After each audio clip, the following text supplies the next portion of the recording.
Welcome back to zero YouTube channel. This is Shivani Keswani और आज का वीडियो होने वाला है आरआरबी पीओ और क्लर्क की जो सेक्शनल टाइमिंग आ चुकी है। अब हमें इसको कैसे अप्रोच करना है, क्योंकि ये सेक्शनल टाइमिंग बहुत ही अनएक्सपेक्टेड है। यहाँ पे हमने सोचा था कि 22 मिनट 30 सेकंड दोनों सेक्शंस को दिए जाएंगे, लेकिन यहाँ पे क्वांट्स को आपका 20 मिनट दे दिया, रीजनिंग को 25 मिनट। जैसा कि अगर हम खुद का देखें तो रिक्वायर्ड क्या है कि हमें क्वांट्स में 25 मिनट मिल जाते तो ज्यादा अच्छा होता।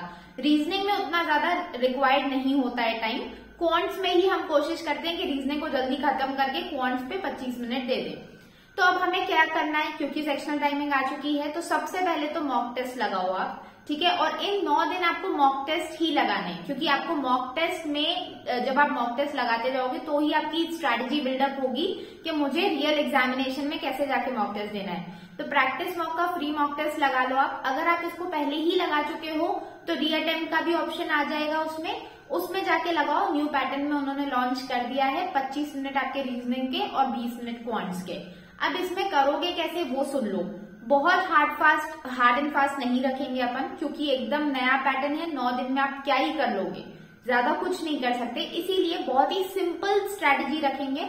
स्ट्रैटेजी ये रहने वाली है कि जितने भी क्वेश्चंस आप देखते जाओगे, आई थिंक रीजनिंग में मैं एक्सपेक्ट करती हूँ कि आप नॉर्मल ही हैं, ज्यादा तकलीफ नहीं होती है रीजनिंग में, इसलिए मैं क्वांट्स पे ज्यादा फोकस करूंगी, ठीक है। तो क्वांट्स में जब आप क्वेश्चन सॉल्व करोगे तो जैसे जैसे आप क्वेश्चंस आगे बढ़ाओगे, मेरा ये मानना है कि आपको क्या करना चाहिए कि जो भी क्वेश्चंस आप देखते जाओ, मैक्सिमम 10 सेकेंड लो कि उसको देख लिया आपने और आपने एक डिसीजन ले लिया कि मुझे ये क्वेश्चन करना है या नहीं करना है। उससे ज्यादा टाइम नहीं लेना। अब टाइम का मैं आपको बोल रही हूँ तो इसका मतलब ये नहीं कि आप टाइमर को देखते रहो, नहीं। टाइमर को देख के टाइम नहीं खराब करना है, आपको स्ट्रैटेजाइज करना है। मॉक टेस्ट देने हैं दिन के 2। जब आप मॉक टेस्ट दोगे तो आपकी अपने आप स्ट्रैटेजी बन जाएगी और अपने आप वो 10 सेकेंड पता चल जाएंगे, ऊपर देखने की जरूरत नहीं पड़ेगी, ठीक है।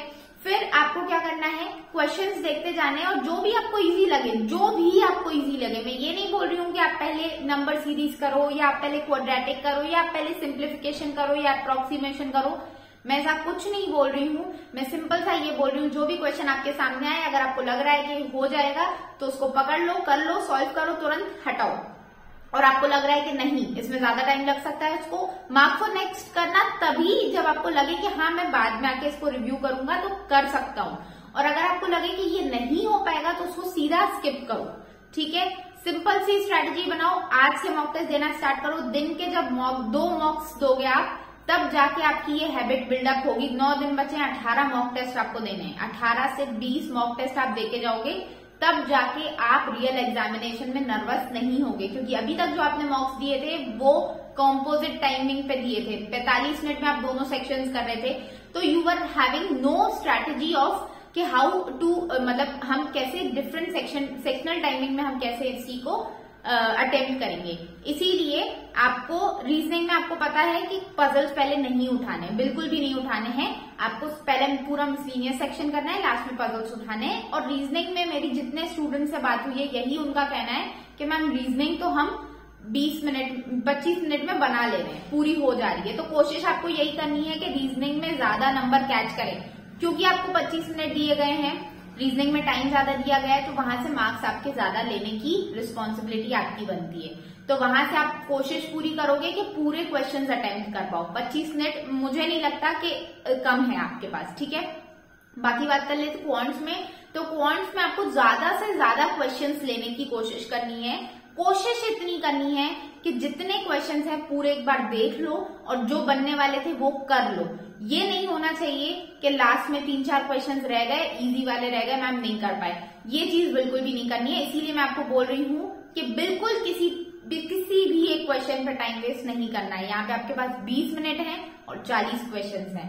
20 मिनट में 40 questions obviously not possible, but you have to strategize कि क्वांट्स में मैं ज्यादा से ज्यादा कैसे अटेम्प्ट करूं, और वो सिर्फ तभी आएगा जब आप ज्यादा से ज्यादा मॉक टेस्ट दोगे। अभी आपके पास टाइम नहीं है कि आप कोई नया टॉपिक पढ़ो, सिर्फ यही है कि जितना आपने पढ़ लिया है अब उसको अप्लाई करने का टाइम है, और गिवन टाइम में ही अप्लाई करने का टाइम है।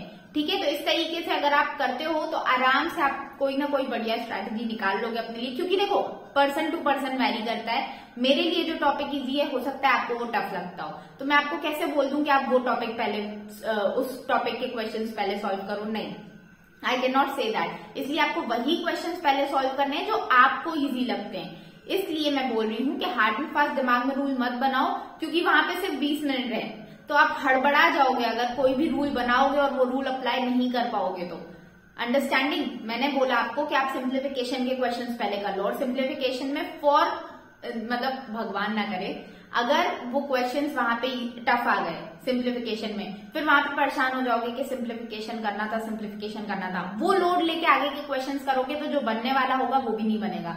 इसीलिए दिमाग पे लोड नहीं लेना है, सिंपल रखो, सिंपल, एकदम सिंपल, कि जो क्वेश्चंस बनते जाएंगे वो मैं करता जाऊंगा, और किसी भी क्वेश्चन को देख के समझना है आपको कि ये क्वेश्चन मुझसे बनेगा या नहीं बनेगा, और कितने सेकंड में समझना है, मैक्सिमम 10 सेकंड, मैक्सिमम, उससे ज्यादा नहीं लेना है। कोशिश करनी है कम से कम सेकंड्स में आप ये डिसीजन ले पाओ कि ये क्वेश्चन मुझसे बन जाएगा और ये नहीं बनेगा।